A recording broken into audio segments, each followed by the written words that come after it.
కేంద్ర బడ్జెట్ పూర్తిగా నిరాశను మిగిల్చిందని AICC member Vijayawada Congress city president Narahar Shetty Narasimharao అన్నారు. ఇక ఏపీ ప్రజల ఆకాంక్షలకు అనుగుణంగా బడ్జెట్ లేదని, ఏపీకి మరోసారి మొండి చేయ మిగిలిందని విమర్శించారు. ఇక తీవ్ర ఆర్థిక సంక్షోభంలో కొట్టుమిట్టాడుతున్న రాష్ట్రానికి కేవలం 15,000 కోట్లు మాత్రమే ప్రకటించడం ఆశ్చర్యాన్ని కలిగించిందని అన్నారు. అది కూడా సహాయంగా కాకుండా అప్పుగా ఇప్పిస్తామంటూ చెప్పడం విడ్డూరంగా ఉందని నరసింహారావు అన్నారు.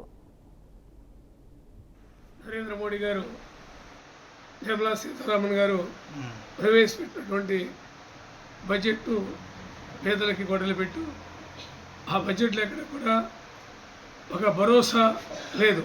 ప్రత్యేక హోదా అమలు చేయాలి, ప్రత్యేక హోదా ఇస్తే పరిశ్రమలు వస్తాయి, రాయితీలు వస్తాయి, ప్రాజెక్టులు కడతారు, వెనుబడిన జిల్లాలు డెవలప్ అవుతాయి, అన్నీ 1,00,000 అవుతాయి, 90% డెవలప్ అవుతుంది ఆంధ్ర రాష్ట్రం.